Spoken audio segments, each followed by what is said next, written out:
वेदेषु यज्ञेषु तपस्सु चैव वेदेषु यज्ञेषु तपस्सु चैव दानेषु यत् पुण्यफलं प्रदिष्टम् दानेषु यत् पुण्यफलं प्रदिष्टम् अद्येति तत्सर्वमिदं विदित्वा अद्येति तत्सर्वमिदं विदित्वा योगी परं स्थानमुपैति चाद्यम् योगी परं स्थानमुपैति चाद्यम्। ગયા વખત સુધીમાં આપણે વેદેશુ એટલે વેદોમાં, બરાબર, એટલે જે વેદમાં કહેલા છે વિષયો એના વિશે આપણે વાત કરેલી હતી ગયા વખત સુધીમાં. એમાં ઋગ્વેદ વિશે, યજુર્વેદ વિશે, સામવેદ વિશે અને અથર્વવેદ વિશે વાત થયેલી હતી. એટલે વેદોમાં જે કહેવાયેલું છે એની વાત આપણે ગયા વખત સુધી કરી. હવે બીજો શબ્દ છે યજ્ઞેશુ. હવે યજ્ઞોમાં એવું અહીંયા કહે છે. હવે બે વસ્તુ છે. એક અપ્રસિદ્ધ વસ્તુ હોય ત્યારે શબ્દ કોઈક આવે એટલે એનો અર્થ કહેવામાં આવે કે આ શબ્દ છે એનો આ અર્થ છે. સપોઝ AI, તો AI એટલે શું? તો એનું કહેવામાં આવે કે ભાઈ આર્ટિફિશિયલ ઇન્ટેલિજન્ટ, એમાં આટલા આટલા આટલા આવે, બરાબર, એ સમજાવવામાં આવે. કેમ કે શબ્દ નવો અને એનો અર્થ પછી આપણને ખબર પડે કે ઓકે આ શબ્દ નવો છે, એનો અર્થ આ છે. એટલે હવે કોઈ સાંભળે તો એ જ અર્થ લે, બરાબર ને. AI થી કોઈ કોમ્પ્યુટર નો લઈ લે, બરાબર. AI આવડે છે એટલે કોઈ બીજું કઈ ન લઈ લે, મશીન નો લઈ લે, વાહન ન લઈ લે, બરાબર. તો એને ખબર પડે કે AI એટલે આ, બરાબર, કોમ્પ્યુટર એટલે આ, ગાડી એટલે આ. પણ એ જ એવા કન્સેપ્ટ છે કે જે બહુ જૂના થઈ ગયા, બરાબર. એમના નામે ઘણું બધું થઈ ગયું. એવા કન્સેપ્ટ શું થાય કે એ કન્સેપ્ટનો કોઈ શબ્દ આવે તો એમાં પેલા એ ન કહેવાનું હોય કે એ એટલે શું, પણ પેલા એ કહેવાનું હોય કે એ એટલે શું નથી, બરાબર. કેમ કે એના નામે કઈ, જેમ કે ગુરુકુળ, તો કોઈ પણ વ્યક્તિને તમે ગુરુકુળ એવું કહો, બરાબર, એટલે એના ધ્યાનમાં પેલું આવે કે ગરીબ બાળકો ભણતા હશે, અનાથ હશે, આચાર્ય એવા હશે કે જેને કોઈ ગતાગમ જ નહીં હોય, સંસારની કાંઈ, એક બાજુ બેઠા હશે. અને છોકરાઓ કેવા હશે કે ક્યાંય ન ચાલે એટલે લોકો ત્યાં મૂકી આવતા હશે. અને ચાલતું કેવી રીતે હશે તો કે લોકો લોટ દઈ આવતા હશે, કોઈક ભિક્ષા દઈ આવતા હશે, કોઈક ડબ્બા તેલના દઈ આવતા હશે. કેમ કે નિષ્કર્મણ્ય વ્યક્તિ છે, ક્યાંય ચાલતો નથી એવો વ્યક્તિ કરે, કેમ કે બીજું કરી ન શકે એટલે એ કરે. તો સાધારણ 100 એટલે 90 ના મનમાં આ ચિત્ર ઊભું થાય. એટલે એને પેલો દયાનો ભાવ આવે કે હું કંઈક કરું, હું એના માટે કંઈક કરું. એવું નહીં કે હું ક્યાંક પહોંચવા માટે કરું, એવું કે હું બેઠો છું ને ત્યાં તો આ નથી, બિચારો આ નીચે છે, એટલે હું એને આમ કંઈક આપું, બરાબર. ત્યારે પેલા શું કહેવું પડે કે ગુરુકુળ શું નથી, એ પેલું ક્લિયર કરવું પડે એને, કે એના મનમાં જે ચિત્ર ઊભું થાય છે એ ખોટું છે. ગુરુકુળ એટલે લીડરશિપ તૈયાર કરવા વાળું છે, કે એમાં હાઈએસ્ટ ઇન્ટેલેક્ચ્યુઅલ લોકો હોય એ એમાં આવે, એને મોડિફાઈડ કરે. તો એ એજ્યુકેશનનું એવું કહેવાય કે એજ્યુકેશનનું એ મેરેથોન છે, કે એજ્યુકેશનનું એક આઈડિયલ એક સ્થિતિ છે એ ગુરુકુળ છે, કે જે બધી એજ્યુકેશન વ્યવસ્થા ત્યાં ટૂંકી પડે છે, કે જ્યાં એ વિચાર પૂરો કરે છે ત્યાંથી જેનો વિચાર શરૂ થાય છે. આપણે તો અહીંયા શું થાય કે સ્કૂલને ને એજ્યુકેશનને કંઈ લાગે વળગે જ નહીં, કેમ કે તમે એને, કેમ કે એનું અલ્ગોરિધમ એવું નથી. લોકો એમ કે ફલાણા સ્કૂલ વાળા બહુ પ્રસિદ્ધ છે, એની સાથે પાર્ટનરશિપ કરાય, એની સાથે ઓલું કરાય, પણ હા, એ શિક્ષણનો વિચાર કરે એવું એનું અલ્ગોરિધમ નથી. કેમ કે એ નો કરી શકે, એનો બીજું કંઈક એને મેળવવાનું છે અને ઓલાને મેળવવાનું કંઈક બીજું છે. એ બંનેમાં બહુ મોટો ફરક અહીંથી જ આવે છે. એટલે અહીંથી બે વે અલગ થઈ જાય છે. બે વે અલગ થયા એટલે આગળ મળવા વાળા સ્ટેશન, આગળ મળવા વાળી વસ્તુ અલગ અલગ થઈ જાય બેયની. અહીંથી જ જુદું પડી ગયું. એવી રીતે એક શબ્દ છે યજ્ઞ. યજ્ઞ સાંભળતા જ આપણા મનમાં એવું આવે કે ગાયત્રી યજ્ઞ કરતે અમારે થયો હતો કે ઘર લીધું ત્યારે કરી દીધો હતો, બરાબર. કોઈ કે અમે વાસ્તુ કર્યું ત્યારે કર્યો તો બહુ સારું કહેવાય, અમે લગ્ન કર્યા સગાઈ કરી ત્યારે કરી દીધો તો. ધાર્મિક અનુષ્ઠાન સાથે એક જોડાઈ ગયો શબ્દ યજ્ઞ, બરાબર. 1 કલાક કરવાનો, 2 કલાક કરવાનો, સામગ્રી દઈ દેવાની અને બસ પૂરું. પછી આપણે એને કાંઈ લેવા દેવાની. પાછું પુનરાગમનાય છે, એટલે પાછું જ્યારે આવે ત્યારે પૂરું, ત્યાર પાછા યાદ કરવાનું. ગીતામાં યજ્ઞ શબ્દ આવ્યો એ અલગ આવ્યો. 4થા અધ્યાયમાં તમે જોશો, દ્રવ્ય યજ્ઞાસ તપો યજ્ઞ યોગ યજ્ઞાસ તથા પરે સ્વાધ્યાય જ્ઞાન યજ્ઞાશ્ચ યતયસ્સ અંશિત વ્રતાઃ, બરાબર. એ ક્યાં યજ્ઞની વાત કરે છે? એવું કહે છે કે યજ્ઞ શિષ્ટા સિનસંતો મુચ્યંતે સર્વકિલ વિષયી ભુંજતે તે ત્વઘમ પાપા એ પચંતી આત્મકારણ. એ કહે છે કે યજ્ઞ કર્યા વગર જે જમે છે તો અન્ન ખાતો જ નથી, પાપ ખાય છે. તો એ ક્યાં યજ્ઞની વાત કરે છે? તો યજ્ઞ શું છે એનો વિષય આજે છે કે જે ભારતે કન્સેપ્ટ ડેવલપ કર્યો હતો અને એ કન્સેપ્ટ મનુષ્ય જીવનને ઉર્ધ્વગામી કરવા વાળો હતો, ઉત્તમ કરવા વાળો હતો. એ કન્સેપ્ટ હતો યજ્ઞ. ગીતામાં પણ યજ્ઞનું વિશેષ વર્ણન 3જા અને 4થા અધ્યાયમાં જોવા મળે છે. 3જો અને 4થો અધ્યાય જોશો તો યજ્ઞની વાત ઉપર આવશે આખો વારંવાર. તો યજ્ઞ શું છે? તો યજ ધાતુ ઉપરથી યજ્ઞ શબ્દ બને છે.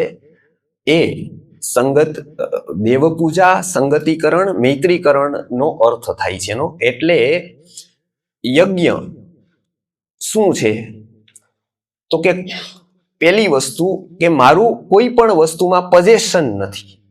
કોઈ પણ વસ્તુ છે એ મારી એકલાની નથી, એનો માલિકી હક મારો નથી. કેમ કે મનુષ્ય જીવનનું સૌથી વધુ જો કોઈ વીક પોઈન્ટ હોય, બંધન કરવા વાળો પોઈન્ટ હોય, બાંધી દેતો હોય, તો સૌથી પહેલું એનું એ છે કે મારું આ છે. આ લાંબા સમય સુધી જ આ જ વસ્તુ એના ઝઘડાનું કારણ બને છે, આજ એના મોહનું કારણ બને છે, આજ એના સ્ટ્રેસનું કારણ બને છે, આજ એના અવસાદનું કારણ બને છે. એટલે ઋષિ મુનિઓએ આ મૂળની વૃત્તિ જોઈ પેલા, કે આની મૂળની વૃત્તિ કઈ છે એવી કે જે એ જ વૃત્તિથી એ બંધાઈ જાય છે. તો કે સૌથી પહેલું એ છે કે એકાકી કે એકાંગી જીવન. હું જ છું, મારું જ છે. આ જે એકાંગી છે એમાં ઉપનિષદો કહે છે, ભગવદ્ ગીતા કહે છે કે આખું વિશ્વ છે એ પરમાત્માનું સર્જન છે, મારું કંઈ જ નથી.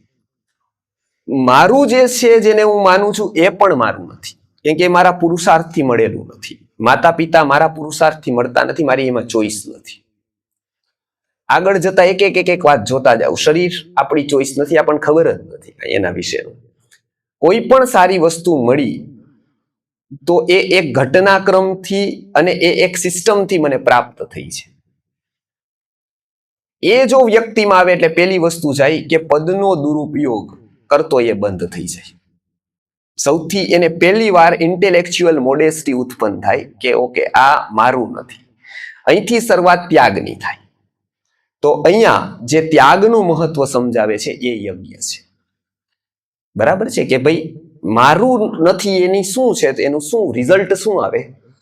તો કે રિઝલ્ટ એવું આવે કે જે જગત માટે ઉત્તમ હોય, વ્યવસ્થા માટે ઉત્તમ હોય, એ મારાથી એમાં મારું પ્રદાન થતું જાય. મારું જેમ જેમ પ્રદાન થતું જાય એમ મારો વિકાસ થતો જાય, એમ ઇન્વેસ્ટમેન્ટ થતું જાય. જેવી રીતે અત્યારનો કન્સેપ્ટ આપણો ચાલે એ ઇન્વેસ્ટમેન્ટનો છે. સપોઝ ઇન્વેસ્ટમેન્ટનું મહત્વ ખૂબ છે, આપણને સમજાય છે, બરાબર. કોઈ પણ તમે સારા સીએ પાસે જાઓ કે સારા કોઈ એવા માસ્ટર પાસે જાઓ તો એ સમજાવશે કે ભાઈ જેવી રીતે તમારી કમાણીનું મહત્વ છે એવી રીતે ઇન્વેસ્ટમેન્ટનું પણ મહત્વ છે, બરાબર. જેવી રીતે શરીર પૈસા કમાય છે, મન પૈસા કમાય છે, સર્વિસ આપીને કમાય છે, એમ પૈસા પણ પૈસા કમાય છે. એક પૈસા પણ પૈસા કમાય છે. રાખી દીધેલા પૈસા પૈસા ઉત્પન્ન કરે છે, બરાબર. એ જ ઇન્વેસ્ટમેન્ટનો ફંડા છે ને, કે તમે જેમ શરીરથી કામ કરો છો, મનથી કામ કરો છો, જે તમારો શ્રમ લગાવો છો, સંસાધન લગાવો છો, એવી જ રીતે તમારું ધન લગાવો છો, એ ધન બીજા ધનને ખેંચે છે, એને ઇન્વેસ્ટમેન્ટ કહેવાય છે. અહીંયા એ જ કન્સેપ્ટ યજ્ઞમાં છે કે તમે કોઈક એવી શક્તિ આપો છો, એ શક્તિ પરમાત્મા દ્વિગુણિત કરીને પાછી તમને આપે છે. એ પાછી તમને મળે છે એટલે વળી પાછી તમે ઉપરની શક્તિ એમાં લગાવો છો, વળી પાછી એ ઉત્તમ ઉપરની શક્તિ પ્રાપ્ત થતી જાય છે અને એ જ અવસ્થામાં ઉપરનું જીવન પ્રાપ્ત થાય છે. એક જીવન અત્યારના સ્તરનું છે આપણું, આનાથી આગળનું એક જીવન છે, એનાથી ઉપરનું એક જીવન છે, એમાં આગલા સ્તરના જીવન છે, મનુષ્ય જીવનમાં છે. હવે આગલા સ્તરના જીવનને પ્રાપ્ત કરવા હોય તો અત્યારની સારામાં સારી શક્તિ પરમાત્માના કામમાં લગાવવી જોઈએ, સારા કાર્યમાં. અચ્છા, એ નહીં લગાવાય તો એ ખરાબ કામમાં તો લાગવાની જ છે, એ બચવાની નથી, એ સમજી લેજો. કોઈ પણ વ્યક્તિ એવું ન થાય કે અત્યારે કાંઈ વાંધો નહીં, સારું કામ, સ્વાસ્થ્ય બચાવી રાખી, 100 વર્ષ પછી કામ આવશે. અત્યારે શરીરને બહુ ઘસી નહીં, આમ નમ રાખીએ આપણે, બરાબર, અને એમ કહીએ કે હવે પછી 100 વર્ષે કામ આવશે. આમાં જે અત્યારે બ્લડ વાપરીએ નહીં, અત્યારે બ્લડ ડોનેટ ન કરીએ, કાંઈ ન કરીએ, 100 વર્ષે કામ આવે, કાંઈ ન આવે, એ જવાનું જ છે. એ કાં તો તમે ડોનેટ કરી દો, કાં તો વયું જશે પૂરું. એ સાયકલમાં એવું છે કે કઈ રિઝર્વ નહીં રહે, કોઈ ફિક્સ નહીં રહે, એ જવાનું જ છે. અવસર છે, તમે કોઈ પણ શક્તિ વાપરી શકો, વાવી શકો, ઓકે, એ અવસર છે. એ અવસર નહીં પામો તો ઓકે, છોકરો બીજે વાપરી જ નાખવાનો છે, એ કઈ એનું માનવાનો નથી. કેમ કે ઈ સિસ્ટમ તમે આપણી પોતાની બેસાડી શકવાના નથી, એ કુદરતની હજારો વર્ષથી આવે છે, એ જ સિસ્ટમ ચાલવાની છે. એટલે ભારતીય ઋષિ મુનિઓએ કન્સેપ્ટ આપ્યો ઈ યજ્ઞ, એ એક એને રિધમ કરી, એક ટેવ પાડી વ્યક્તિને. આપણે એટલે ત્યાં યજ્ઞમાં 5 યજ્ઞો કીધા, કેમ કે આપણે 5ના ઋણથી બંધાઈ જાય છે, બરાબર છે. સૌથી નીચેથી શરૂઆત કરી, બરાબર. તો આપણે ભારતમાં બધા જ વ્યક્તિઓને જોજો તમે કે કોઈ પણ જીવ પ્રત્યે એક કરુણાનો ભાવ હશે. વિદેશમાં તમને આ જોવા નહીં મળે. હા, એ એનિમલ વેલફેર ઉપર વાત કરશે, પણ એ પાછું એનિમલને જ ખાશે. તો એનિમલના 2 ભાગ પાડશે કે એક એનિમલ તો એવા કે જેને બચાવવા જોઈએ, જે મોટા છે, નકર આ પણ ફાડી ખાશે, એટલે એની યારે તો સેકન્ડ કરવાના, ફ્રેન્ડશિપ કરવાની, બરાબર છે. બીજા એવા કે જે આહાર છે, તો એમાં કાંઈ વાંધો નહીં, એને આપણે ખાઈ જવાના. પણ ભારતીય સંસ્કૃતિમાં એવું કહેશે કે કીડીમાં કીડી નાની પણ છે, એને પણ મારવાનો અધિકાર મારો નથી. આ પહેલી વાત, આ સમજણ છે એની. નંબર 2, એને મારવાનો તો અધિકાર નથી, પણ જીવાડવાનું કર્તવ્ય મારું છે. કેમ કે હું મોટો છું, એના કરતા વિકાસ ક્રમમાં આગળ છું, એટલે મોટો ભાઈ હું થયો. એટલે મારું બીજું કર્તવ્ય છે કે મને જીવાડવાનું કર્તવ્ય મારું છે, મારવાનો હક મને નથી, જીવાડવાનું કર્તવ્ય મારું છે. કેમ કે ક્યાંક મારી સિસ્ટમમાં એ મને મદદ કરે છે. હું ખેતી કરું છું તો એવા હજારો મરી જાય છે, તો એ મરી જાય છે, એ તો મારા કારણે મર્યા ને, મેં તો મારા માટે પકાવ્યું, મારા માટે મરી ગયા. એ ગિલ્ટી ખેડૂતને છે, અને એ હતી એટલે એ બહુ મોટું માઇન્ડ હતું, એ બહુ મોટો વ્યક્તિ, એટલે જગતનો તાત હતો. જો આ મેન્ટાલિટી જ્યાં સુધી રહેશે ત્યાં સુધી એ તાત છે. કેમ તો કે એ નાનામાં નાની વસ્તુ પણ એ સમજે છે કે આ મારી જવાબદારી છે, એટલે એની ફિકર નથી કરતો કેટલા ચકલા ખાઈ જાય. ઓલું કહે છે ને કે રામ કી ચીડિયા રામ કા ખેત, ખાલો ચીડિયા ભર ભર પેટ. એ પેલું કે ભાઈ ભૂત યજ્ઞ આપણે આપ્યો, જીવ દયાનો કન્સેપ્ટ આવ્યો. જૈનો ખાસ એને માને છે. એટલે વિશ્વનાથ ગુરુજીનો એકવાર પ્રવાસ મુંબઈમાં હતો, ત્યારે અમે બધા વિદ્યાર્થીઓની સાથે ગયા હતા. જૈનોના મોટા પ્રોગ્રામમાં હતો, એટલે બધે બોર્ડ લગાવ્યા હતા જીવ દયાને, એના જેવું કોઈ પુણ્ય નહીં, આ તે બધો આખો પ્રોગ્રામ જ એનો, સંગીતકારે બોલાવ્યો હોય એ બધી વાત કરે. એટલે પછી વિશ્વનાથ ગુરુજીનું આવ્યું કે ભાઈ આ આવ્યા છે વારાણસીથી, એટલે પરિચય આપવાનું કીધું. પરિચય તો કોઈને લખતા આવડે નહીં, કેમ કે એટલે એક અમારા વિદ્યાર્થીએ પરિચય લખ્યો કે જીવ દયાનું મોટું કામ કરે છે. તો ઓલાને એમ થયું કે આને તો કઈ પાંજરાપોળ તો આપણે જોઈ નહીં ક્યાંય, કોઈ એવું નથી, કઈ તો આમાં ભૂલ થઈ ગઈ છે કઈક, કાં તો એને અવસર આવ્યો ને એટલે આવું લખી દીધું છે. એટલે એને રીચેક કર્યું, એટલે એને પૂછ્યું કે હા તમે આ જે લખ્યું છે એમાં થોડોક ફેરફાર કરો, કેમ કે આ તો જીવ દયાનું તમે લખ્યું છે આમાં. એટલે ઓલો વ્યક્તિ જે ગુરુજી પાસે જ ભણતો હતો, એટલે એને કીધું કે કઈ વાંધો નહીં, તમને પ્રશ્ન થાય તો અમને કહેજો, તો અમે ક્લિયર કરશું. એને કે નહીં પ્રશ્ન છે જ. એટલે એને ક્લિયર કર્યું કે જીવદયાનું સાચું કાર્ય ગુરુજી કરે, કેમ કે સૌથી તમને કોણ લાગે અત્યારે દયાપાત્ર, સૌથી વધારે દયાપાત્ર જીવ કયો છે? તો કે સૌથી વધારે દયાપાત્ર જીવ મનુષ્ય છે. સૌથી કોઈની દયા ખાવા જેવી હોય ને તો એ મનુષ્યની છે. કેમ કે બીજું પશુ છે એ બીજા કોઈ પણ પશુ સૃષ્ટિને હાનિ નથી કરતું, એને ખતમ નથી કરતું. એક મનુષ્ય એવો છે કે ખતમ કરે છે. પોતાના ખોરાક સિવાય વૃક્ષો કાપતું નથી, મનુષ્ય કાપી નાખે છે હજારો એક સાથે. આ બધું જ એકમાં ભેગું થાય છે. તો સૌથી વધારે દયા ખાવા જેવી સ્થિતિ અત્યારે આવી ગઈ ઈ બકરીની નથી, ગાયની નથી, કૂતરાની નથી. એની એટલી બધી સ્થિતિ ખરાબ નથી. મનુષ્યની તો એટલી બધી ખરાબ છે કે સૌથી વધારે જો કોઈની દયા ખાવાની હોય તો એ મનુષ્યની ખાવાની. એટલે હવે તમારો જીવદયાના કન્સેપ્ટમાં પેલું બીજું કઈ નો રાખતા, મનુષ્ય રાખો પેલું. કે જો એની દયા કરી તમે તો બધાયની કરી શકશો. પછી તમારી જીવદયા ચરિતાર્થ. એની નો કરી, બીજા લાખની કરી, એનો કોઈ ફાયદો નહીં. કેમ કે આ એકલાનું મગજ ફરશે ની લાખ પતાવી દે છે. આ જ માઇન્ડ છે એ ઉત્તમ સર્જન કરવા વાળું હતું. અત્યારે જોઈએ છીએ કે કેટલું વિસર્જન કરે છે. આ માઇન્ડ કેટલાને ઉપર ચડાવતું તું, આજ કેટલાને નીચે પાડે છે. એટલે ઋષિ મુનિઓ કહે છે કે દૂર હજારો લાખો કિલોમીટર રહેલા ગતિ, ગ્રહોની ગતિ ઋષિ મુનિઓએ લખી દીધી. પણ એ જ ઋષિ કહે છે કે એ લાખો કિલોમીટર દૂર રહેલા ગ્રહોની ગતિ અમે લખી શકીએ, માપી શકીએ, પ્રિડિક્ટ કરી શકીએ, આ બધું જ કરી શકીએ. 5 ફૂટ દૂર રહેલા માનવના મનમાં શું ચાલે છે ને એની ગતિ અમે કોઈ દિવસ લખી ન શકીએ, પ્રિડિક્ટ ન કરી શકીએ આગલી ક્ષણે શું કરશે. એટલે આ માઇન્ડનું ઘડતર કરવા માટે આ કન્સેપ્ટ આપ્યો હતો યજ્ઞનો. એમાં પહેલો યજ્ઞ જે કીધો એ ભૂત યજ્ઞ હતો કે બધા ભૂતો પ્રત્યે મારી જવાબદારી છે. આપણી જે બી સામર્થ્ય હોય એનાથી શું થાય છે, આપણી કરુણા જાગૃત થાય છે. એને મળે છે એ બાય પ્રોડક્ટ છે. હંમેશા ઓબ્જેક્ટ બાય પ્રોડક્ટ રહે છે. વારાણસીમાં એક સંત હતા, તો એનું વિલક્ષણ ટચ કરવાના બધાના અલગ અલગ આયામો હોય. બરાબર, એનું સમજી ન શકાય એવી કરુણા હોય એની. અને એ એવો કન્સેપ્ટ હોય કે કોમન મેન સામાન્ય બુદ્ધિથી ન સમજી શકે. જો તમે એક પ્રયોગ કરો, તમારા મનમાં ન આવે, તમારું મન છે ને, આપણું મન છે એ તર્ક થી મર્યાદિત છે. મર્યાદિત તર્ક કરી શકીએ, એનાથી નીચે પણ આપણું મન તર્ક ન કરી શકે અને એનાથી ઉપર ન કરી શકે. આ વસ્તુ છે ને, અત્યારે વિડીયોઝ જોતા હશો કદાચ, તો એ જો કેટલીક ઘટનાઓ એવી બને કે કોઈ કોઈને મારી નાખે, કોઈ કોઈને ધક્કો મારી દે, કંઈ પણ. બરોબર, હવે આ ઘટના એમાં ન આવેલી હોય, એનું કઈ ડોક્યુમેન્ટેશન ન થયેલું હોય, અને કોઈ એક વ્યક્તિને કહો કે આવું બને, તો એ પેલા ના પડે કે આવું કોઈ દી થાય જ કે ન કે. બરાબર, જો એનું ડોક્યુમેન્ટેશન નથી, એ સમાચારમાં નથી, પ્રૂવ નથી, ને તમે કોઈને વાત કરો કે આવું કોઈ કરે, તો કે આવું કોઈ કરે જ નહીં. એના મનના તર્કની બહાર વાત, ખરાબ વાત છે, નેગેટિવ છે, પણ એના તર્કની બહાર છે. એવું નથી ધારતો કે વ્યક્તિ ખરાબ થાય ને ત્યારે આવો થઈ શકે.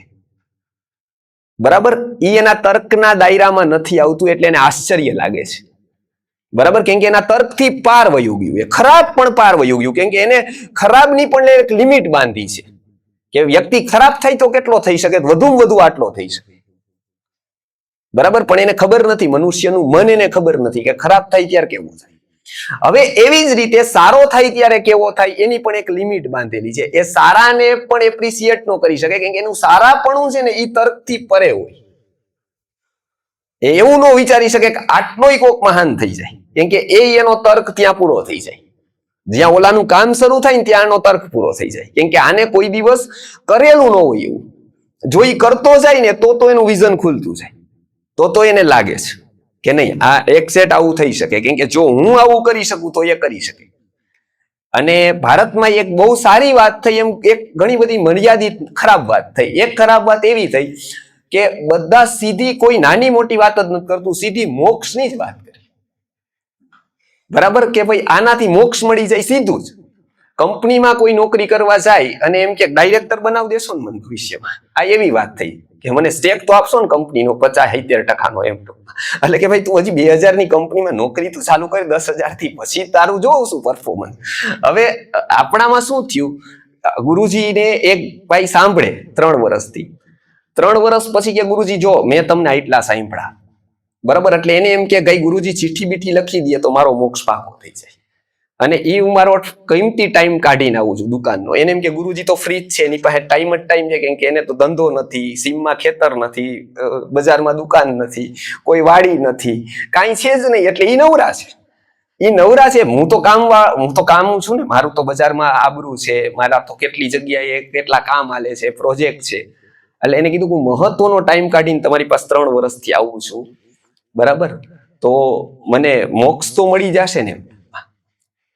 એટલે એ કે અત્યારે તો હું તને સમય નથી, પણ આપણે આવતા અઠવાડિયે તું આવી ત્યારે હું તારી યારે આના વિશે વાત કરીશ, અને મોક્ષ મળે કે નહીં તારું એક્ઝેક્ટ સ્કેન કરી દઈશ, એટલે તારો રિપોર્ટ નીકળી જાય, પછી હું તારી યાર વાત કરીશ. કેમ કે બધી વાત મેડિકલ ભાષામાં કરે એટલે ઓલાને સમજાઈ જાય કે ભાઈ ડોક્ટર કહે ને કે ભાઈ અત્યારે આપણે દવા દઈ, રિપોર્ટ કરશું, પછી જોશું, તમને હશે તો બતાવશે એમાં કે ભાઈ B12 ઓછું છે કે તમને શુગર છે કે શું છે એમ.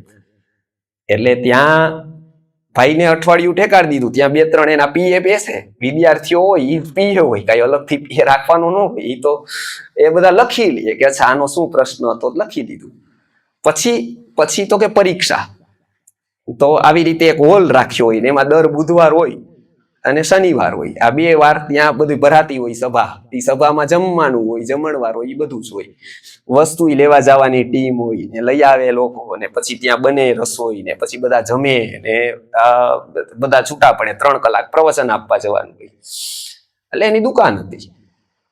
તો પેલો જે વિદ્યાર્થી હતો એને કીધું કે તમારે એક કામ કરવાનું છે. કે શું? કે તમને હું જોઉં છું તમે 2-3 વર્ષ થયા તો પાકા આવો છો. તો કે હા. તો કે એક કામ કરો ને, આ તમારે ખાલી છે ને અહીંયા બધે આસન પટા પાથરી દેવાની જવાબદારી તમારી હવે, અને થોડીક વસ્તુઓ છે એ તમારે લઈ આવવાની જવાબદારી તમારી.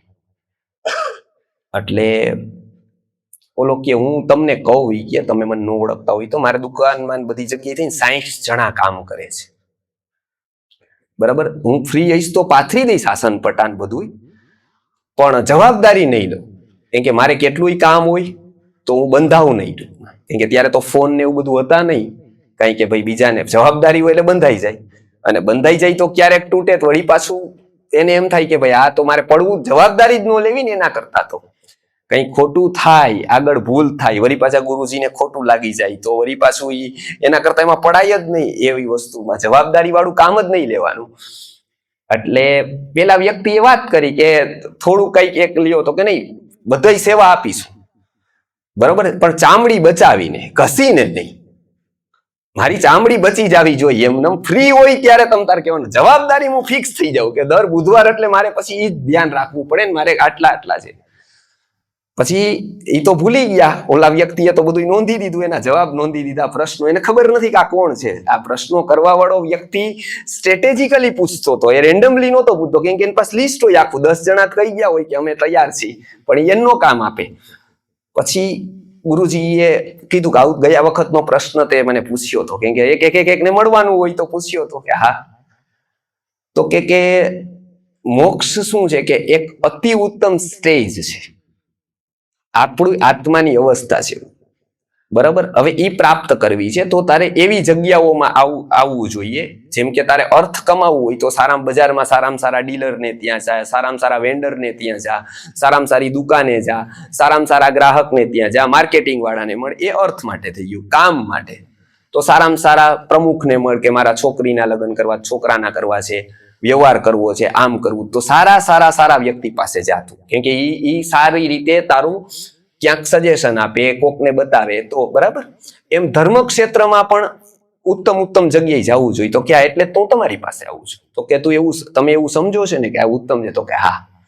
હવે માનો કે તું ત્યાં જા કોઈ મોટી કંપનીમાં ને સીધું એમ કે ભાઈ મને સીધો 50% સ્ટેક આપો કે 70% આપો, તરત તો દે? તો કે ના. તો પેલા શું કરવું પડે? કે પેલા તો તમે શું કરો? તમે નોકર રાખો તો શું કરો? કોઈ જોબ ઉપર રાખો શું કરો? કે પેલા એને 10-15 હજારથી શરૂ કરીએ, એકાઉન્ટિંગ આપીએ, એમાં પરફોર્મન્સ બતાવે તો પ્રમોશન આપીએ, એમાં આગળ વધે તો થોડી જવાબદારી. પણ કે માનો કે એવું થાય કે પહેલે દિવસે કે એક સેટ જવાબદારી કાંઈ નહીં,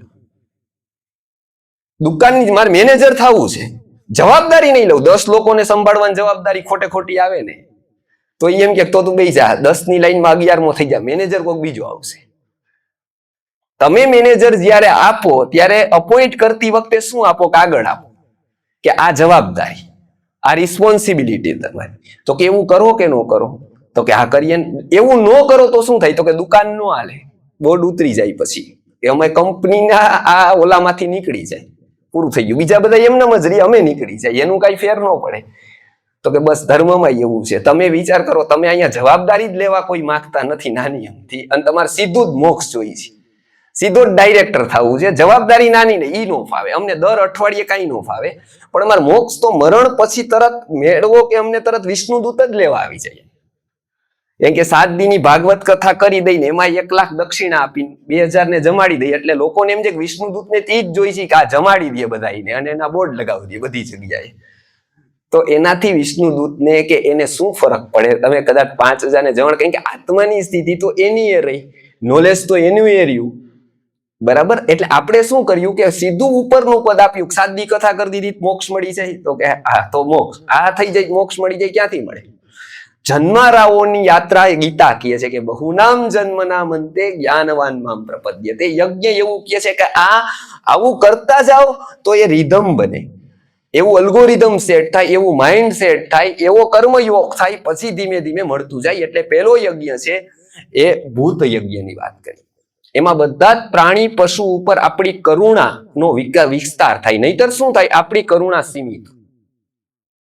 એટલે જોજો તમને કે જેના દીકરાને સમાજ સેવકો જોવો, તમે બધા સંસ્થાઓ જોવો, એની પ્રેરણા પૂછજો કે ભાઈ તમે ટાઈપ 1 ડાયાબિટીસમાં કામ કરો છો, એવા છોકરા પ્રત્યે તમે કંઈક હેલ્પ કરો છો, અથવા તમે એને કોઈ મદદ કરો છો, દવા દો છો, એનું કારણ શું? એટલે એમ કહેશે કે મારા છોકરાને આ થયું હતું. એના છોકરાને થયું ને એટલે એને દુઃખ એને ખબર પડી, એનું દુઃખ એને ખબર પડી એટલે એની પ્રતિ કરુણા થઈ. પછી બીજાને પૂછજો તમે કેન્સર ઉપર કામ શું કામ કરો છો? તો કે મારા પતિને કેન્સર થયું હતું, એ યુવાનીમાં વયા ગયા, એટલે પછી મેં કહ્યું કે કેન્સર ઉપર કામ કરવું જોઈએ. એને કેન્સરનું દુઃખ ખબર પડી, બરાબર, એટલી કરુણા થઈ એની, કેમ કે એને જેની ખબર પડી એનું એને દુઃખ થયું, એનું જેને દુઃખ થયું ઘટનાનું, બરાબર, એના ઉપર એની કરુણા થઈ, એના ઉપર એની કૃતિ થઈ. ત્રીજાને પૂછો કે તમે વ્યસન મુક્તિનું શું કામ કરો છો? કે વ્યસન મારા પતિને હતું, દારૂ પીતા હતા અને ગુજરી ગયા. પછી મને થયું કે ઓહો, દારૂ પીવાથી આટલું મોટું નુકસાન થાય ને આવું જીવનમાં થાય, એટલે મેં આના ઉપર. આવા 50-500 લોકો આમ કહેશે. કેમ કે કરુણાનું સ્તર એનું અતિ નાનું, એને બીજે પહોંચતી જ નથી કરુણા. એના સિવાય ઋષિની કરુણા જોવો, એને અનિમિત્તિક કરુણા છે, એને કુદરતને નિમિત્ત ન આપવું પડે, એ અંધ નથી પણ અંધ પ્રત્યેની કરુણા જો, એ અપંગ નથી પણ એની અપંગ પ્રત્યેની કરુણાઓ જો, કેમ કે એનો કરુણાનો વિસ્તાર એવડો છે. શંકરાચાર્ય શું કે છે કે ભૂત દયા વિસ્તારય તારય સંસાર સાગરતઃ. ભૂત દયા વિસ્તારય, એ કે છે કે એ વિસ્તાર વધતો જાય તમારો. ઋષિમાં ને સામાન્ય વ્યક્તિમાં ફરક જ આ છે. ઓને બધું નૈમિત્તિક છે, નિમિત્ત મળે તો એની કરુણા જાગે, આને નિમિત્તની જરૂર જ નથી, એનો સ્વભાવ છે. એટલે એની પાસે કદાચ નહીં હોય કાંઈ તો પણ એ જ કરશે, અને કોક કરોડ રૂપિયા આપશે તો પણ એ જ કરશે. એને નિમિત્તની જરૂર નથી. કોક ડોનર મળે, કોક મદદ કરે પછી ચાલુ કરે એવું નથી. એ લોન લઈને ચાલુ કરે. એ દાવ લગાવવા વાળો વ્યક્તિ છે, ચામડી બચાવવા વાળો વ્યક્તિ નથી. એ દાવ લગાવવાનો એને સ્વભાવ છે. કે જેવી રીતે કેમ અર્થક્ષેત્રમાં કોણ આવે છે આગળ? વિચાર કરવા વાળો નથી આવતો, દાવ લગાવવા વાળો આગળ આવે છે. એ રિસ્ક લે છે. એક સ્તરે જાય પછી વ્યક્તિને કઈ કરવાનું જ નથી, બીજું તો નીચેના લેવલ ઉપર જ બધા કરે છે. એ માત્ર શું કરે છે? એ માત્ર રિસ્ક લે છે. એ જેનું કામ છે. એમ અધ્યાત્મમાં પણ વિસ્તાર કરવા માટે યજ્ઞો આપ્યા છે. એમાં પેલો યજ્ઞ છે એ ભૂત યજ્ઞ છે.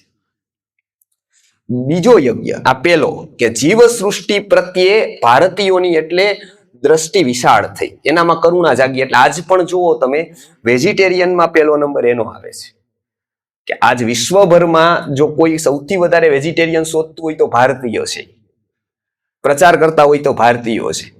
એને કેમ કે એ બીજા બધા પણ વિદેશના તત્વજ્ઞાનીઓ, તત્વચિંતકો પણ કોઈની પ્રેરણા લેતા હોય તો એક સામાન્ય માણસની પ્રેરણા લઈને એવું કહે છે કે આ વ્યક્તિ મારા કરતા જ્ઞાનમાં બહુ નીચો છે. અને છીએ જ ને આપણે. એને જેવા ઉપનિષદ આવડે જેવા આપણને નથી આવડતા.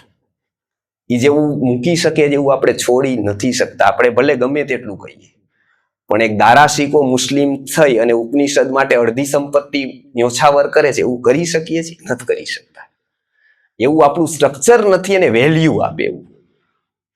પણ એવું કરી શકે છે અને એ કબૂલે છે કે ભારતમાં એક વસ્તુ ખરી કે એના જીન્સમાં જે દયા છે, એના જીન્સમાં જે કરુણા છે, એમને બીજે નહીં જોવા મળે.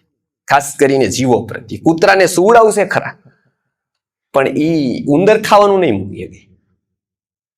કૂતરાની બાજુમાં સુવડાવી દેશે પલંગમાં, એને નવડાવશે, એને કિસ કરશે, એ બધું કરશે, પણ એનાથી એનો જીવદયાનો ભાવ ઉત્તમ નહીં થઈ જાય. તો આ ભૂત દયાનું મહત્વ છે. એટલે પેલો યજ્ઞ છે નીચેથી કીધો એ છે ભૂતનો. હવે બીજો યજ્ઞ છે એ છે મનુષ્યનો. બીજો મનુષ્યનો યજ્ઞ કે ભૂત પ્રત્યેનો આપણો વ્યવહાર કેવો હોવો જોઈએ?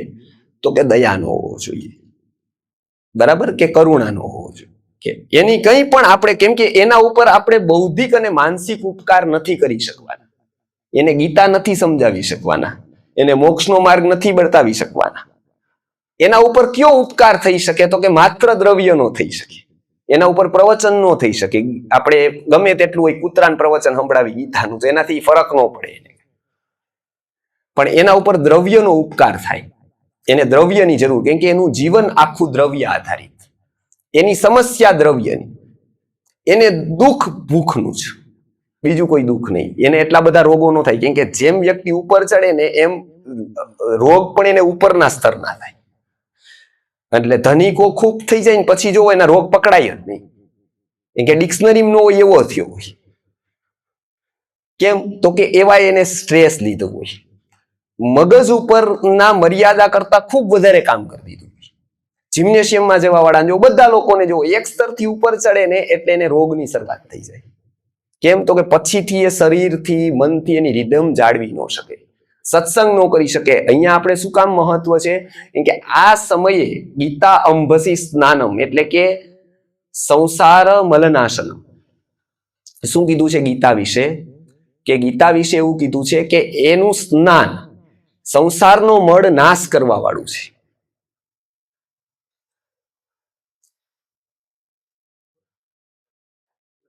મલ નિર્વોચનમ પુંસામ જલ સ્નાનમ દિને દિને સકૃત ગીતા અંભસી સ્નાનમ સંસાર મલનાશ. કે શરીરનો મળનો નાશ કરવો હોય, મેલનો નાશ કરવો હોય તો શું થાય? જલ સ્નાનમ દિને દિને, કે જલનું સ્નાન પ્રતિદિન હોય સ્નાન. પણ ગીતાનું સ્નાન શું છે? તો કે એ વિચારનું સ્નાન છે, એ માઇન્ડસેટનું સ્નાન છે. એ થાય એટલે આપણું વિચાર બદલે. વિચાર બદલે ને એટલે વ્યક્તિને બદલવાની શરૂઆત થાય. ત્યારથી એની શરૂઆત થઈ જાય, ત્યારથી એનું મનુષ્ય જીવન સાચું શરૂ થાય. ત્યાં સુધી એનું મનુષ્યનું જીવન નથી, ત્યાં સુધી પશુનું છે. એટલે બુદ્ધ એવું કહેતા, ઉંમર લખાવે બધાને. ત્યારે ઉંમર લખેલી હોય કે ભાઈ ગામમાં રાજા પૂછે કે ભાઈ તમે કેટલા ભિક્ષુકો છો અને બધાનો ડેટા આપો. તો બધાની ઉંમર લખેલી હોય 5 વર્ષ, 7 વર્ષ, 10 વર્ષ. તો રાજાએ પૂછ્યું કે આ બધા આટલા આટલા છોકરાઓને લઈને તમે આવડા બધાને ફરો છો તો દેખાય છે બધા મોટા મોટા 50 વર્ષના, 60 વર્ષના. એટલે એને સમજાવ્યું કે અમારા ભિક્ષુકોની ઉંમર જ્યારે ધર્મમાં આવે ત્યારથી ગણવાનું શરૂ થાય. ઈ પેલાનું તો એનું પશુ જીવન જ એમ ગણી.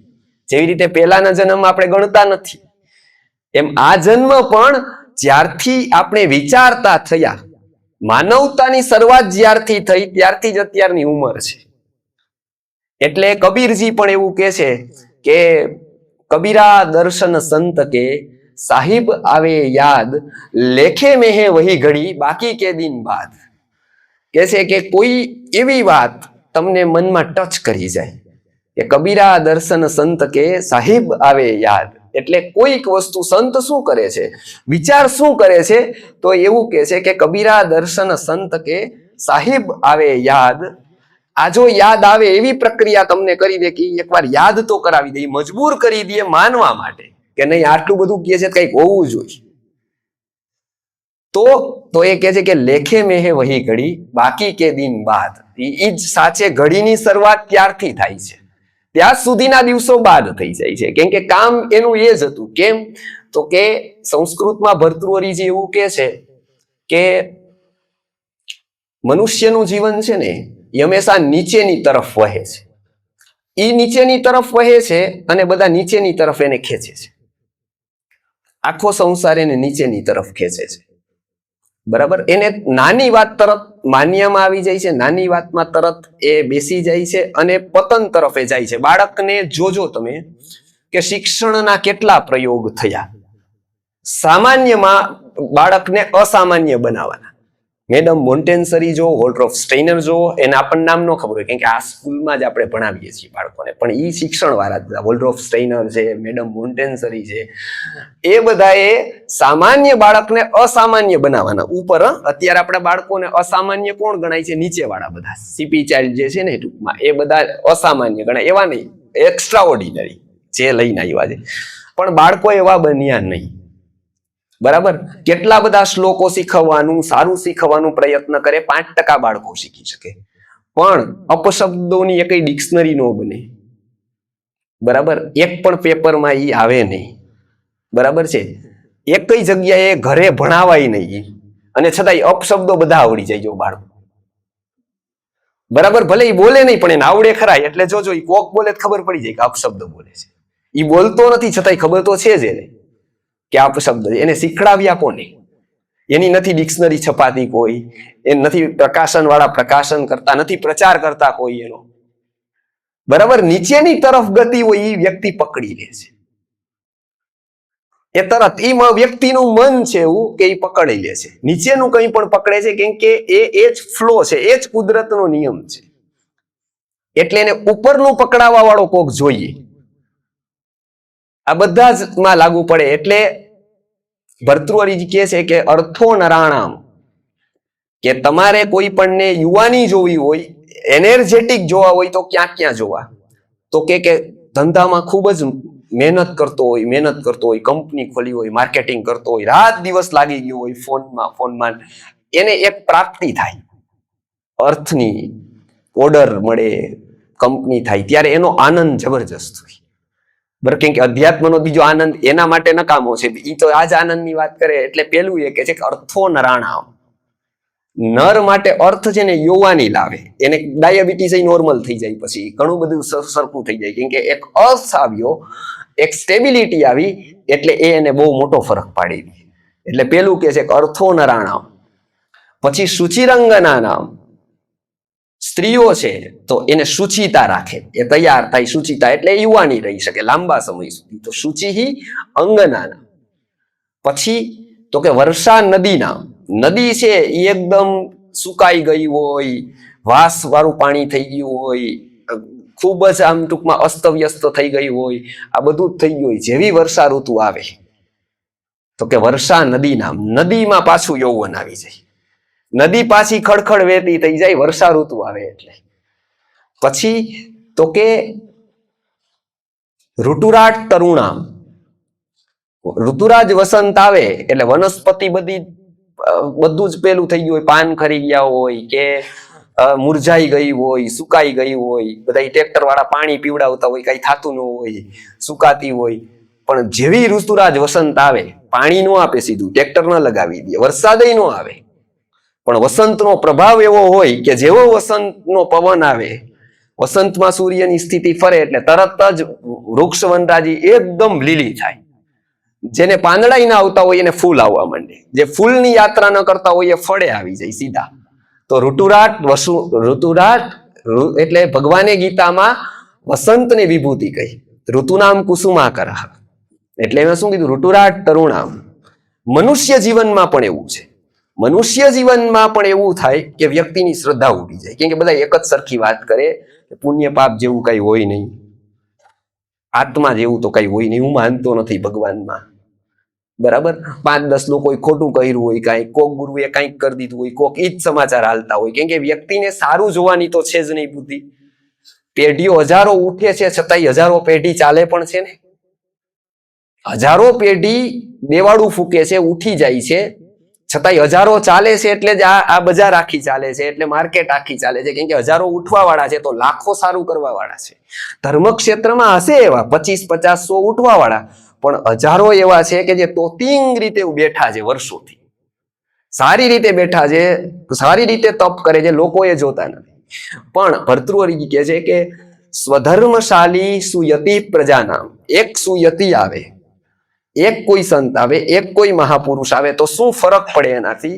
તો કે ગતમ ગતમ યૌવનમાનયંતી, એ રહ્યું સયું યૌવન પાછું લઈ આવી દે, પાછો એવો જ વિશ્વાસ દ્રઢ કરી દે, માઇન્ડસેટ ચેન્જ કરી દે, વ્યક્તિનો વિચાર કરવા માટે મજબૂર કરી દે. કેમ કે અલગ અલગ અલગ રીતે સમજાવે. એ બાળકોના માટે કન્સેપ્ટ આપે, એ યુવા માટે આપે, વૃદ્ધો માટે આપે, કોઈને છોડે નહીં. કેમ કે એને ખબર છે કે અંતે બધા અલગ છે પણ ચાલે છે બધાનું અહીંથી જ. બધા શરીરો અલગ અલગ છે પણ બધા ચાલે છે અહીંથી જ. બદલે છે તો અહીંથી બદલાવ થાય છે, તે વ્યક્તિમાં બદલાવ થાય છે, અહીંથી બદલાવ થાય છે, આખા સમાજમાં બદલાવ થઈ જાય છે. આ બધું અહીંયાથી જ છે. એટલે એવું કે છે કે સ્વધર્મશાલી સુયતિ પ્રજાનામ ગતમ ગતમ યૌવન માનયંતી, રહ્યું સયું યૌવન પાછું લઈ આવી. એનું કામ જ એ હોય, એનો કોર જ એ હોય કે એ કરવા માટે જ આવે. એટલે પેલો યજ્ઞ આપણે જોયો ભૂત યજ્ઞ. બીજો યજ્ઞ છે એ મનુષ્ય યજ્ઞ છે. મનુષ્યોમાં બે છે, એક તો શરીર સુધીની મનુષ્યની યાત્રા છે અને બીજી પ્રાણ અને મનથી થવા વાળી યાત્રા છે. મનુષ્યના આવા બે ભાગ પડે છે. એક તો એના શરીર સુધીની યાત્રા છે અને એક એની આગળની યાત્રા છે.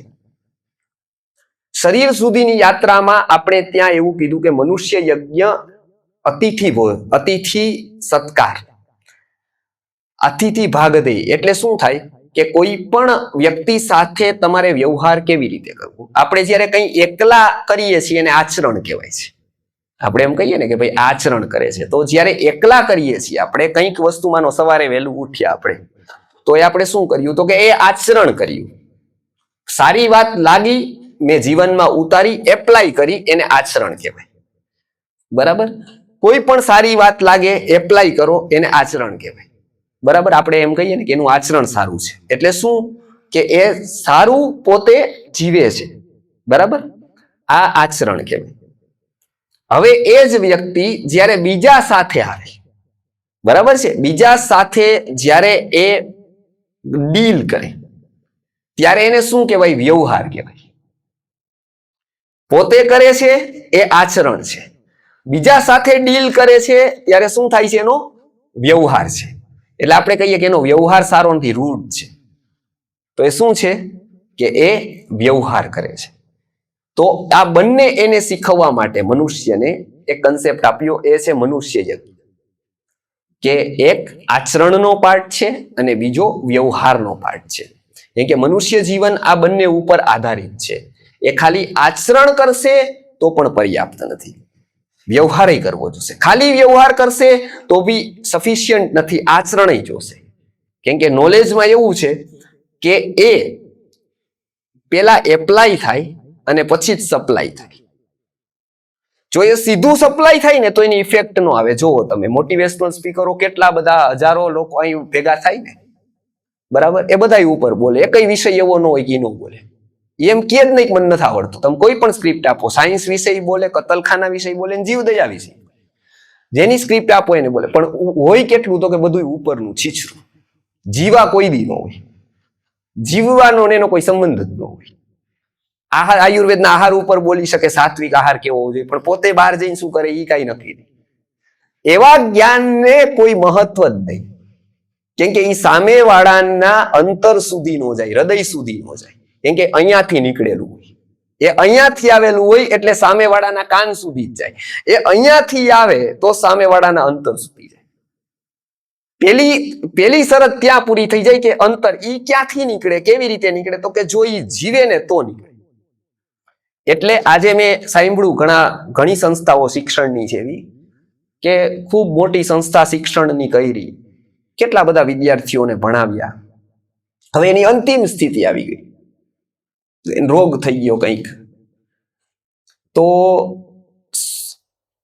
એના વિદ્યાર્થીઓ ભણ્યા, એમાં માનો કે જાહેરનામું આપે કે હું હવે વૃદ્ધ થઈ ગયો છું, મને તકલીફ છે, મારી સ્કૂલ છે 5, 7, 10, 15 અથવા શિક્ષણ સંસ્થા છે, કોઈ સંભાળવા માટે આવે અહીંયા.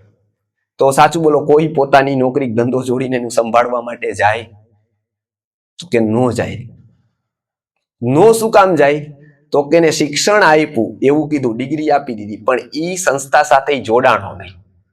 જોડાણ છેક સુધી નો થયું, નો ગુરુ સાથે થયું, નો એની સંસ્થા સાથે થયું. બાપાનો ધંધો હોય તો પકડી લે તરત જ, કેમ કે એ પોતાનો લાગે, એ નુકસાનીમાં હોય તોય પકડે, એ ખોટમાં હોય તોય પકડી લે. કાલો હું મહેનત કરીશ ને હવે આપણે ઉપર લઈ જાશું લોન લઈ, એવું ત્યાં નો થાય. કેમ કે એ કોઈ દિવસ એને અત્યારે નહીં, ભણતો ત્યારે પોતાનું લાગ્યું નથી. શિક્ષણનો પેલો એવો નિયમ છે કે જો વિદ્યાર્થી ગુરુને પોતાનો સમજવા માંડે એટલે પેલી શિક્ષણની એની શરૂઆત થઈ જાય. સફળતા પેલી ગુરુની ત્યાં કે એ પોતાનો સમજવા માંડે પોતાનું, તો જ સાચું શિક્ષણ ટ્રાન્સફર થાય, નહીતર નો થાય. નહીતર ચોપડા લખાઈ જાય, ભણાવાઈ જાય, ગાંધીનગર વાળા ડિગ્રી આપી દે, એ બધું થાય. પણ એ કેવું થાય તો કે એ પેલી બે ગધેડાની વાત છે ને કે ભાઈ એ વેચવા વાળા વારાણસીમાં આવ્યા, બધી બજારો બધાય પશુઓની બજાર ભરાય એટલે પશુઓના માસ્ટર આવે, બધા ખરીદવા વાળા, વેચવા વાળા, એજન્ટ, દલાલો બધા આવે. ગાય કેટલાની ને ઢોર બળદ કેટલાના ને સાંડ કેટલાના ને કૂતરા કેટલાના ને આ કેટલાના ને ગધેડા કેટલાના, માસ્ટર હોય બધા અલગ અલગ ફિલ્ડના. બે ગધેડા વેચાવા આવ્યા, એટલે વેચાવા આવ્યા એટલે એક મારો નિયમ છે, હું સાચું જ બોલું છું, બરાબર? એટલે કે મારે બે ગધેડા વેચવા છે, એક 50 રૂપિયાનું અને એક 150 રૂપિયાનું. એટલે ઓલા ભાઈએ કીધું કે ઓકે મારે ગધેડા લેવા છે તો 100 રૂપિયાનું આપણે રાખીએ, એક હું લઉં ને એક મારો બીજો છે વ્યક્તિ, અમે બે લઈ લઈએ, હું 100 રૂપિયામાં લઉં, એ 100 રૂપિયામાં લઈને. એમ નહીં, એકને જ આપવા છે, અન્યાય નથી કરવું, નકર એકને છેતરવાનું પાપ લાગે. મને કે છેતરવાનું કઈ પાપ ન લાગે, બે સરખા છે. એકની કિંમત તું 150 રૂપિયા કે છે, એકની 50 રૂપિયા કે છે, બે હારે જ વેચવા છે, મતલબ બે ના 200 રૂપિયા થયા. અમે બે પાર્ટનર માં લઈએ, એક ગધેડું લઈ લઈએ, હું લઈ લઉં, બે 100 આપી દઈએ. તેમાં ક્યાં તમે એમને છેતર્યા? તો કે ના, ઈ તમને નથી ખબર, મને ખબર, મારો આંખમાં ડંખી. કિંમત હું કવિ થાય તો જ સાચો હું. આ 150 નું એટલે 150 નું, 50 નું એટલે 50 નું. તો તમારે લેવા હોય તો લે. એટલે ઓલાએ કીધું કે આ વ્યક્તિ કઈક અલગ છે, આ સાચો આટલો બધો છે તો આટલું બધું ઈ ધરાવે છે, નકર એને વેચવા જોત તો 200 દઈ દીધા હોત તરત જ. પણ એનું વેચવાની ગણતરી નથી, વ્યક્તિ સાચો છે એટલે એને જોયું બધું. હું તો ગધેડા વર્ષોથી વાપરું છું, એટલે બે જોયા કે આ ગધેડા તો લેવા જેવા છે, સારા જ છે બે, એમાં વાંધો નથી કઈ. હવે એને એક પ્રશ્ન રહ્યો કે આ મારા કરતા માસ્ટર હોવો જોઈએ, એમ કે આ બે માં ફરક, હું બે ટ્વિન્સ છે એટલે બે હારે જૈનમાં બે ના રૂપ સરખા જ છે, આ બે માં હું ફરક નથી શોધી શકતો. એ 100 રૂપિયા છે એટલે કિંમત થી ડબલ ફરક છે પાછો, બે કિંમત 50 ની 100 નો ફરક બે. એટલે કે આવું તો વળી આનામાં શું છે? એટલે જોયું કે હીરો બીરો લગાડ્યો છે કે શું, એમ ક્યાંય ઈ હારે દેતો હોય ગિફ્ટમાં એવું છે કઈ.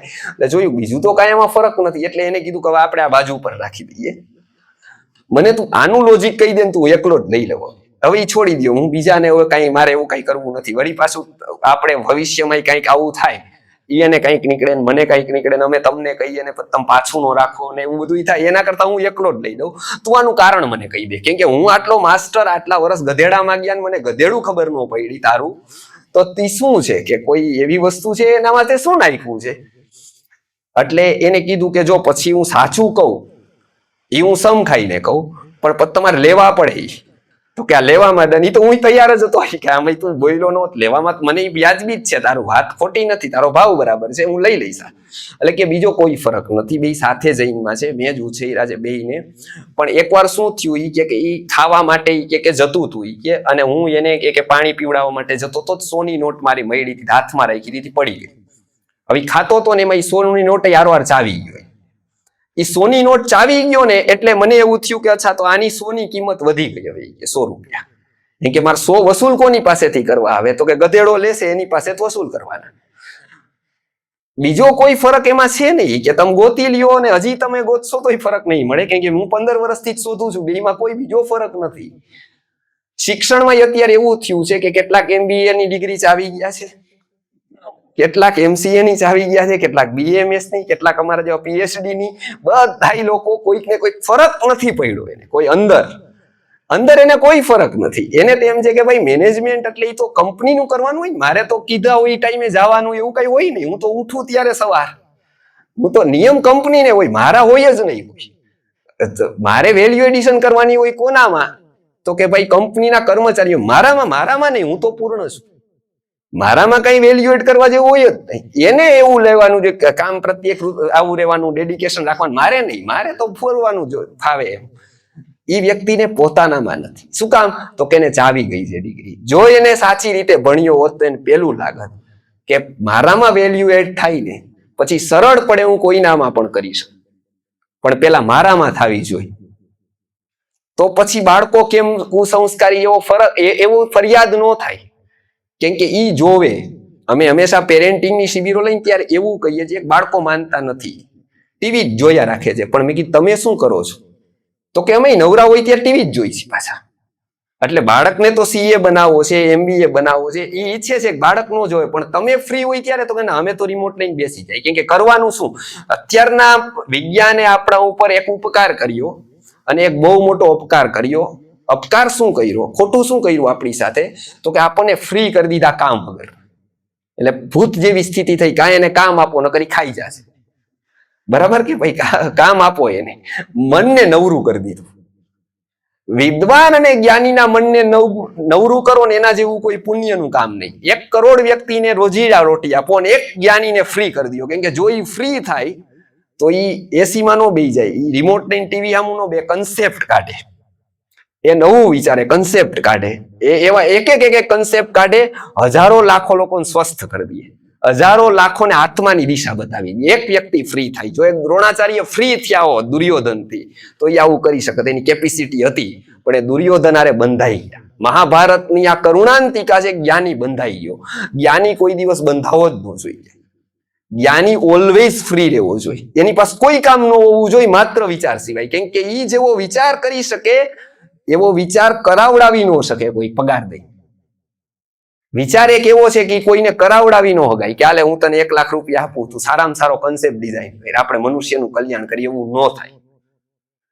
એવું કોઈ દિવસ નિમિત્ત આપીને ન થાય, લાલચ આપીને ન થાય. પ્રેમ જેવી વસ્તુ પણ ન થાય. કોઈ એવું કહે કે હું તને 50,000 દર મહિને આપવાનું, તાર મને પ્રેમ જ કરવાનો, બીજું કઈ નહીં થાય. પ્રેમનું નાટક થાય. લાખ રૂપિયા પોતે ત્યાગી દે એને થઈ શકે, એનું નાટક થાય ઈ ન થાય. ઈ નિમિત્ત વાળું ન થાય. ઈ થાય તો કઈક જોઈન થાય. એ 1000 મુશ્કેલી છતાંય થઈ જાય, પણ એ લાલચથી ન થાય. કેમ કે ઈ બધી વસ્તુ મનુષ્યના મનની ઉપરની સ્તરની શરૂઆત છે. લાલચ છે, ભય છે, એ બધી જ વસ્તુ નીચેની છે. એ જ્યાં સુધી પાર નથી કરતો ત્યાં સુધી આ અવસ્થા આવતી જ નથી મનુષ્ય. એ પાર કરે છે, એ લેયર તોડે છે. એ લેયર તોડે છે ને ત્યારે મનુષ્ય આ ગતિની શરૂઆત કરે છે, એની ઉર્ધ્વ ગતિની શરૂઆત થાય છે. મનુષ્ય યજ્ઞની આ 2 વાત, એક એના શરીરની સમાપ્તિ થાય છે, નંબર 2 એનું મન, આત્મા, એ બીજો પણ એનો પાર્ટ છે. એક પાર્ટ તો એનો પશુ જેવો છે, એને ભૂખ છે, એને દુઃખ છે, એને રોગ છે, એ બધું પશુ જેવું છે. એટલે એક તો શરીરના સ્તરે છે. બીજા નંબર ઉપર એને મન છે. મન છે એટલે પરિવાર છે, મન છે એટલે એની સમસ્યાઓ છે, મન છે એટલે આત્મવિકાસનો અવસર છે, એને મન છે એટલે સંસ્કારની શક્યતા છે. આ બધું જ એટલે છે કેમ કે એના પાસે મન છે, આત્મા છે, બુદ્ધિ છે. આ બધી જ વસ્તુઓ એક પાર્ટમાં છે કે જે પાર્ટનો આપણે વિચાર મોટે ભાગે નથી કરતા. 20% જ માત્ર શરીર સુધીની એની યાત્રા છે. 80% તો આ જ છે આખું. 20% જ સ્ટ્રક્ચર એનું પશુ જેવું છે. 80%નું સ્ટ્રક્ચર તો એનું અલગ છે. એટલે જે વિશેષ છે પશુઓ કરતા, એની યાત્રા અલગ છે. ભગવાને એને અલગ નિર્ધારિત કરેલી છે. પશુ જેવી સિસ્ટમમાં નથી એની યાત્રા. જોવો તમે, પશુનું બધું પ્રિડિક્ટેબલ છે, મનુષ્યનું એવું નથી. એની પાસે અનંત સંભાવના છે. કયું બાળક કેવું સંભાવના લઈને આવેલું છે ખબર નથી. કોઈક સામાન્ય ઘરમાં જન્મેલું પણ અનંત સંભાવના વાળો શંકરાચાર્ય હોઈ શકે, કોઈક મોટો વૈજ્ઞાનિક હોઈ શકે, કોઈક નાગાર્જુન હોઈ શકે. એની અનંત સંભાવના છે વ્યક્તિની. એમાં તમે એનમાં કરેલું ઇન્વેસ્ટમેન્ટ એ વિશ્વનું સૌથી શ્રેષ્ઠ ઇન્વેસ્ટમેન્ટ છે. કેમ કે ઈ હજારો લાખો ગાયને બચાવવો છતાં પણ એક ગાય એવી કેપેસિટી ન ધરાવે કે જે 10 ગાયને બચાવી શકે. લાખો ગાય બચાવવાનું પુણ્ય છે, સારું છે, કામ સારું બહુ, પણ એમાં એકની પણ એવી કેપેસિટી ન થાય કે 10 ને બચાવી શકે. પણ જો મનુષ્યની કેપેસિટી એવી થાય કે 1 કરોડને બચાવી શકે, કેમ કે ઓનામાં સંભાવના નથી, કાંઈ લિમિટેશન છે. બધી જ પ્રાણી પશુ સૃષ્ટિમાં લિમિટેશન છે. મનુષ્યમાં એ લિમિટેશન નથી. એની સંભાવના અનંત છે. એ અનંત વસ્તુ કરી શકે એક જ. માત્ર એને યોગ્ય દિશા આપવી જોઈએ. એટલે જ પશુ સાથે કામ લેવું સરળ છે, મનુષ્ય પાસે કામ લેવું એટલે જ સૌથી વધારે કઠિન છે. પશુને તમે જેટલું આસાનીથી કેળવી શકો ને, પોતાનું બનાવી શકો, એટલો મનુષ્ય ન બનાવી શકો. પશુ તમારી પાછળ એવો ન વિચારી શકે કે આને આ મને ચારો નાખી એક દી આવવા દો એટલે ઢીક મારીને જવા દો. માણસ આવું વિચારી શકે કે અત્યારે મારી પાસે મોકો આવવા દો એટલે શેઠને કરીને સામે જ દુકાન નાખ દઉં. આવું મનુષ્ય વિચારી શકે. એની જેમ અનંત સંભાવના છે એમ એની વિકૃતિઓની પણ અનંત સંભાવના. એટલે ઋષિમુનિ હંમેશા એમનેમ નથી, એને શિક્ષણ અમસ્તુ નહોતું પકડ્યું.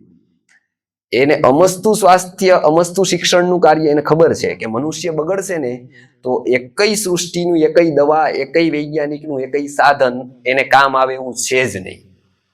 એક પણ વસ્તુ, એકઈ મોટી હોસ્પિટલ, એક વિચાર બગડે ને એટલે એક પણ હોસ્પિટલની એક પણ દવા એને સુધારી ન શકે. લાખો કરોડોની બની હોય, ગાંડાને સારો કરી દઈએ પણ ડાયાને સાજો ન કરી શકે. કે શોર્ટ થી થઈ જાય, આ શોર્ટ થી ન થાય. એને શોર્ટ આપવો પડે, પ્રવચનમાં આપવો પડે, એને માઇન્ડસેટ એવું કરવું પડે, એને એવો સંસ્કાર આપવો પડે. પહેલાના શિક્ષણના ઋષિમુનિઓ એટલે મનોવિજ્ઞાનના જ્ઞાતા હતા. એને ખબર હતી કે મનુષ્યનું અલ્ગોરિધમ કેવી રીતે કામ કરે છે. એને આ ખબર હતી કે આવું જ વિચારે, આવો જ થાય. નાનપણમાં એને આવું કહી દો તો એ આવો થઈ જાય. એની પાસે રોડ મેપ છે આખો મનુષ્યનો. આ મહત્વનું છે મનુષ્ય યજ્ઞમાં.